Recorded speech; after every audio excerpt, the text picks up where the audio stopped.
Hey guys, what's up? Darcy here at 6 Strings 9 Lives. Finally back for a CD and vinyl update. It's actually been 8 weeks since my last update, and as I've said before, I'm just not picking up as much as I used to. You know, I'm still filling holes. I'm still trying to discover bands, mostly from the 80s that I missed out. Picking up new releases, which so far 2025 has been a slower year. And every now and then I get to visit a couple of record shops around my area. But for the most part, they're pretty picked over. And, you know, those days of walking into a record shop and saying, I just couldn't leave without that, or I couldn't leave that behind. Well, I'm at the stage where I am leaving it behind. I have enough music. No, and I'm not going crazy. I'm still going to add. I'm going to still make some stupid impulse buys once in a while.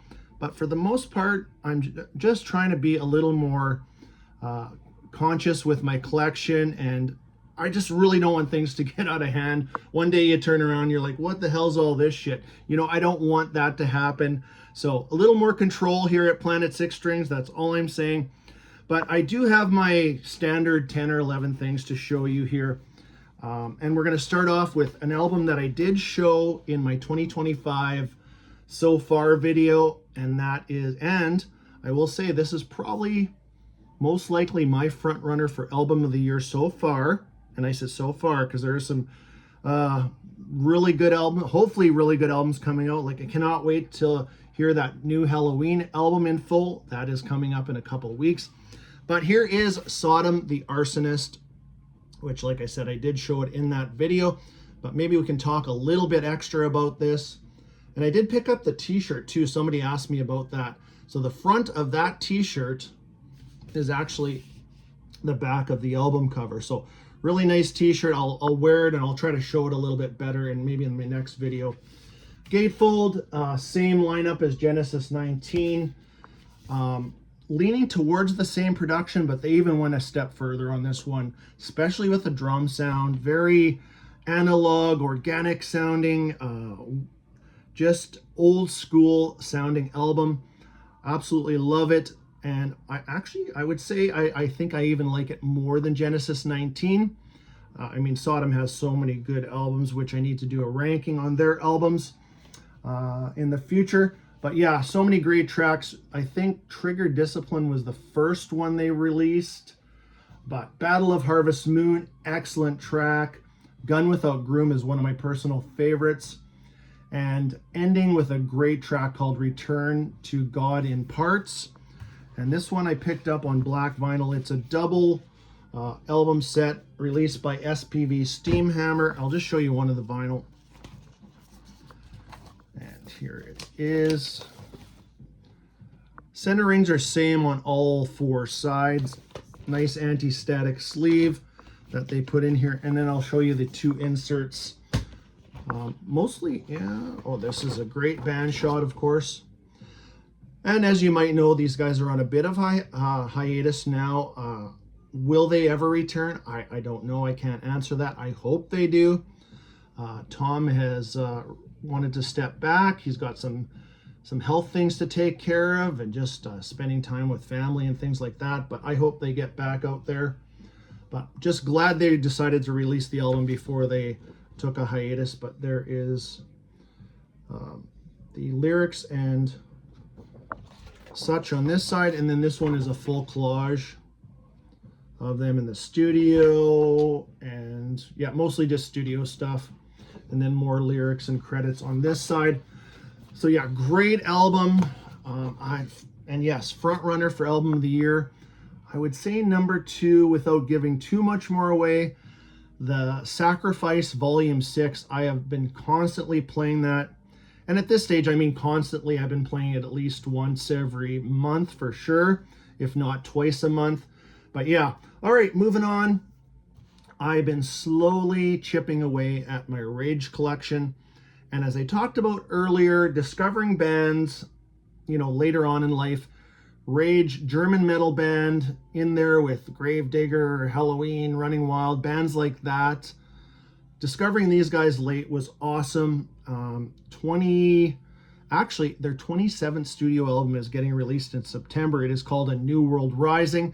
First single, called Freedom, I think, is already out. Go check it out. But 27 studio albums, and I am probably, with what I'm going to show you, I only need 4 more to complete their entire discography.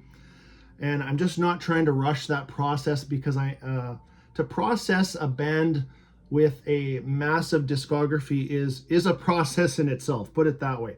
But I picked up 2 more, and this one, first one I'm going to show you is from 2016, The Devil Strikes Again.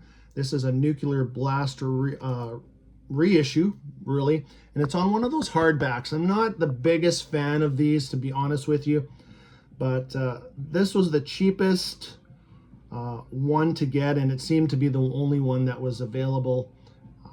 But yeah, Nuclear Blast, and it's weird because they're actually quite a bit bigger than a normal CD. So I'll just show you, they're quite a bit higher. But anyways, fine. The album's great. So this is the first of 3 with this lineup, with Marcos Rodriguez on guitar and PV, of course, and then Lucky on drums, who's still in the band to this day.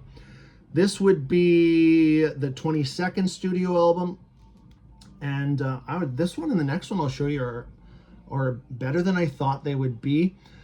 They did 3 albums with this lineup. This one, the next one I'll show you, and actually Wings of Rage, which, if you've not heard Wings of Rage, go check that album. It's fantastic. But here it is. This one has a bonus disc with some other stuff on it, which I don't think I've even played that, but great album. Check out the track, the title track, The Devil Strikes Again. My Way is an awesome track. And where is it? Times of Darkness. Yeah, not the best album cover, I will say that for sure, but more Rage for the collection. And then I picked up their, I guess this would be the 23rd studio album. And second with this lineup, this is Seasons of the Black. Out of the 2, I'd say this one maybe a touch better. And what I mean by better is just more consistent with the songs throughout, just more standout, memorable tracks. So yeah, again, they start off the album with the title track, Seasons of the Black, and then check out Septic Bite. That's a standout one for sure. Walk Among the Dead, and another one of these hardback books. So 2 more to add to the Rage collection, and I still need, I forget what, it's kind of the era with some of the Victor Smolinski later albums. That's what I'm after. And I'll add, like I said, there's no rush for this stuff. One day we'll get there, and then we'll do a whole Rage ranking, whatever. But 2 more for the Rage collection, and don't forget to check out their new album, which, and I'll say their last album, After Lifelines, only came out, I think, March of 2024. That's that double album. Fantastic. That one, I don't want to use the word grow on me, but I've just played it more and more, realizing that it was better than I thought to begin with. So yeah, Rage, After Lifelines, check that one out. All right, let's move on to, no, let's continue with these CDs. Here's another band that I discovered, a few years back, but I watched, and then it got reinforced with an episode of Metal School, and that is Anthem. Japanese metal band, right in the lines of Loudness and Easy-O, and Anthem. I've picked up probably 7 or 8 of their albums already. Not easy to get, a little bit on the pricier side, because there are these Japanese pressings. But the first one I picked up is 2012's Burning Oath. So this is the last album to feature Easy-O Sakamoto on vocals for the second time, and I'll elaborate on that a little bit further. But this is just a fantastic album. I love this band, Japanese Judas Priest, whatever you want to call them. But for me, I'm a huge just traditional metal fan. That would be such a fight if I had to choose between thrash and traditional metal. But I think traditional metal might win out, but here is, what are we, Burning Oath. There's some great tracks on here. And if you don't mind the mixture of English and Japanese vocals or lyrics, whatever, which I don't mind, but check out the lead-off track, the Artery song, fantastic, but check out track 4. It's called Linkage, another great track, but there's just nothing weak about Anthem, a band that I will continue to follow. If they should be working on a new one, I hope. And then I picked up the next one after that, which is 2014's, called Absolute World. So this is the return of their second vocalist. So they had 2 vocalists only, so I don't want to make you think there's a shit show of lineup changes. There's not. This is the return of Yukio Morikawa on vocals. There is some similarity in their vocals, but you can definitely tell them apart. But no, they did not lose a step by this happening. This is actually, at the time, probably refreshing that he came back. But this is another just great album. Where is my favorite track on here? Actually, Shine On, the opening track, fantastic. Pain, check that one out too. And like I said, just that mixture of Japanese and English spoken lyrics or sung lyrics. No problem with that whatsoever. I actually love, if a song is sung in Italian or German, whatever, I don't mind that a bit. So there's Absolute World. And then the third one I picked up, whoops, and I did make a mistake. I'm so sorry. The first one was engraved. So this is the one I meant to show you. This is the 2017 album. Now, which is also with Yukio on vocals. I had them in the wrong order. So the first one of the bunch is Burning Oath, and that is the last one to feature Izuo on vocals, Izuo Sakamoto, and all of these, came with this Obi strip, just like the vinyl version, kind of a mini CD version. But here is the back of this one, and tracks to check out on this one: Evil One, awesome song; Ghost in the Flame, where is it? Struggle Action. All 3 of these, well worth your time if you're into some Japanese metal anthem. And I would say, if I had to put them up against loudness, I would say Anthem would win out easy. There is a period of loudness that I really enjoy, but overall, Anthem, much more consistent throughout their whole discography. Check out some of the stuff that I showed in my couple updates ago. Their earlier stuff, fantastic. And even their latest album, Crimson and Jet Black, from 2023 or 2022, great album too. All right, moving on to some vinyl, and we got a couple reissues, and then some, let's start off with a brand new live album. Now, I think I said in one of my updates that I was probably going to cancel this because it was repetition and things like that, but I'm like, you know what? It's Saxon. I'm getting it. I don't care. So this is Eagles Over Hellfest. Where's the hype sticker on that? Here's the hype sticker for this, which says Raw Energy and Pure Sound from Hellfest 2024. Limited edition double colored vinyl. The one thing I don't like about this cover is it's too similar to Hellfire and Damnation. They just condensed the photo a bit and added in this crowd, things like that. The back cover is actually the same as the studio album. They could have a little bit better of an effort there.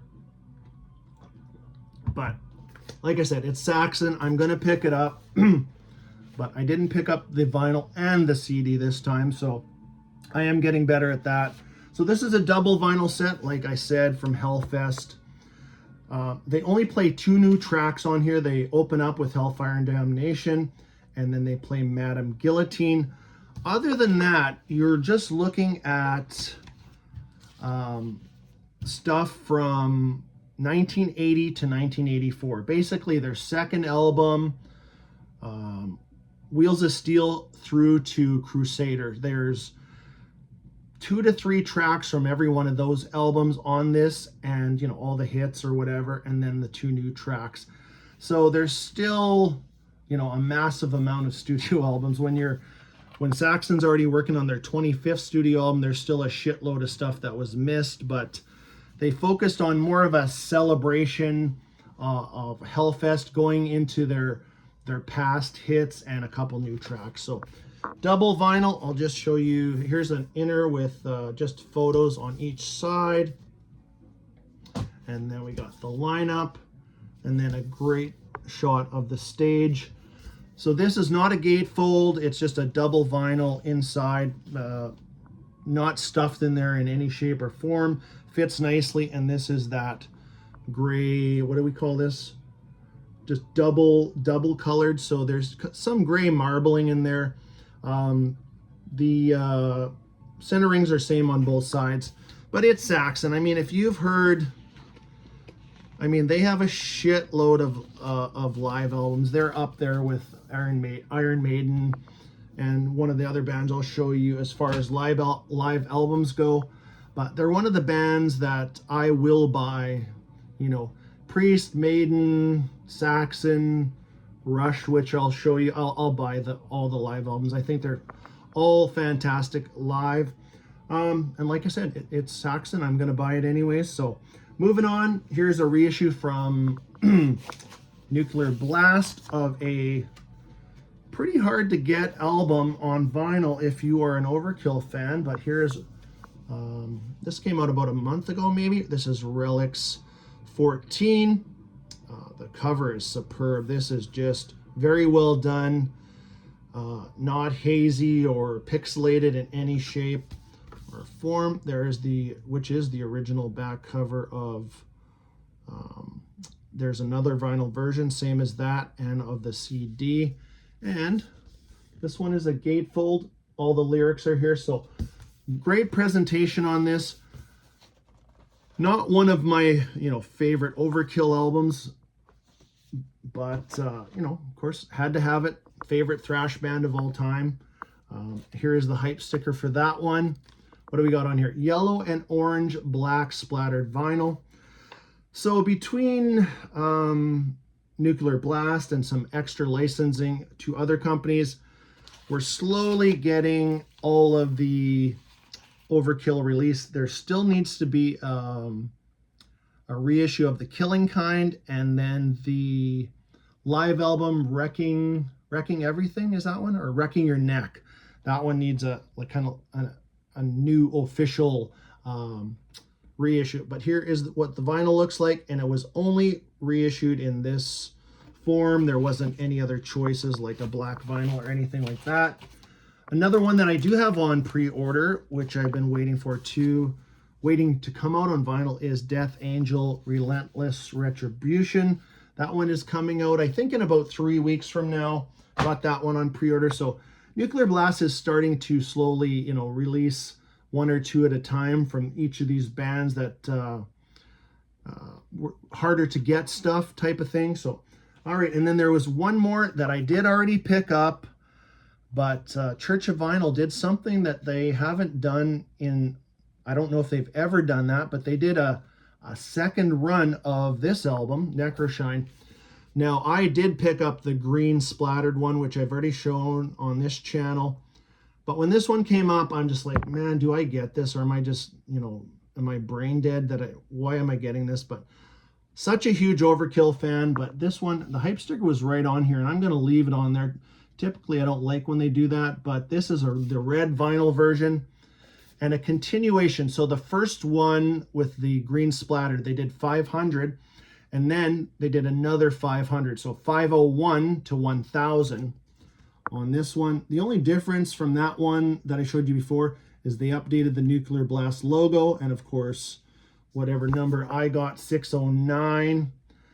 But this Night of the Vinyl Dead stuff goes fast. It goes really fast, and the prices on those green splattered before this got announced, We're already in hundreds of dollars already, and it only been out for a little while. So the only difference, okay, so I will just show you this again in case you didn't see that other one. Here is the inner for this. So one of those albums from Overkill that has not seen I don't even know if it was ever, did it ever come out on vinyl? This is a 1999 Overkill album. I don't think 10th studio album, something like that. But here's the red vinyl, which I actually like better than the splatter anyway, so I'm glad I did pick this up. And always good to add anything to the Overkill collection. And as far as this Night of the Vinyl Dead, superb job. I would even say they're a notch up on Nuclear Blast. And then finally today we're going to show you these. I've been on the fence about for a while because I already have the CDs, but I saw the prices come down a little bit, not a substantial amount, but I thought I'm going to get these before they're gone. I want to add to my Rush vinyl collection. And these are 3 Rush live albums. These are the 3 Rush live albums that I play the most. And I can honestly tell you, I do play them quite a bit. And on yearly basis, they all get spun once or twice for sure. But these are reissues from 2015 that, like I said, I never had them on vinyl.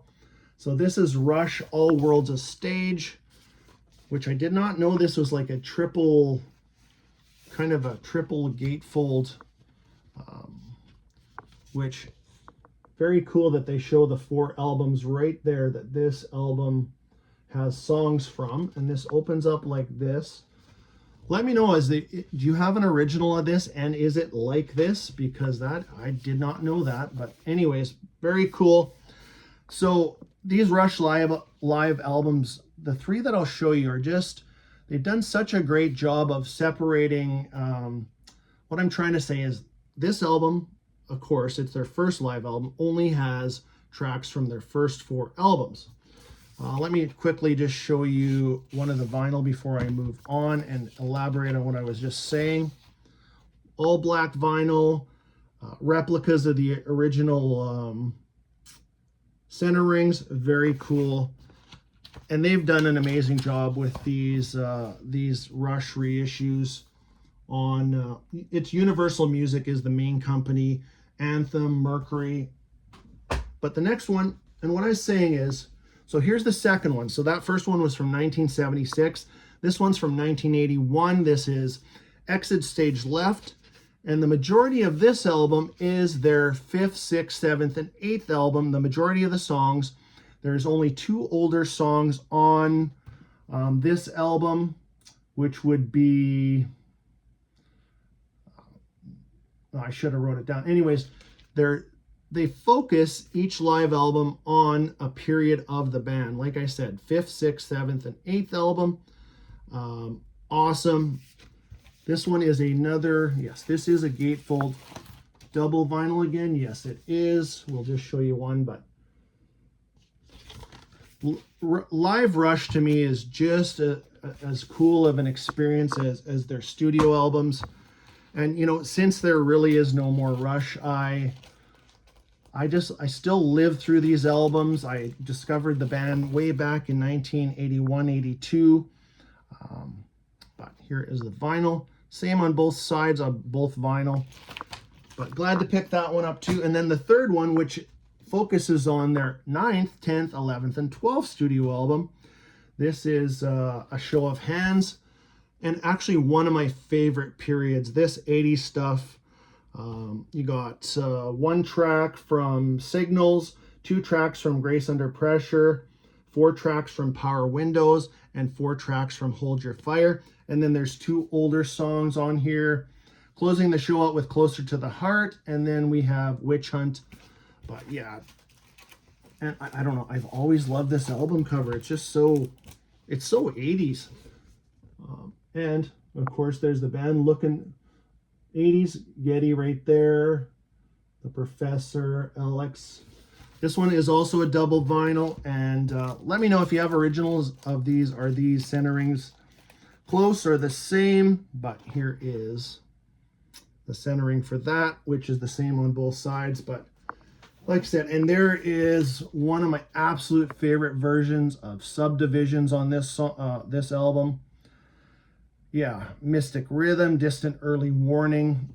Those 480s albums, like I said, Signals, Grace Under Pressure, Power Windows, and Hold Your Fire, which gets shit on all the time, which that's beyond me. I still love it.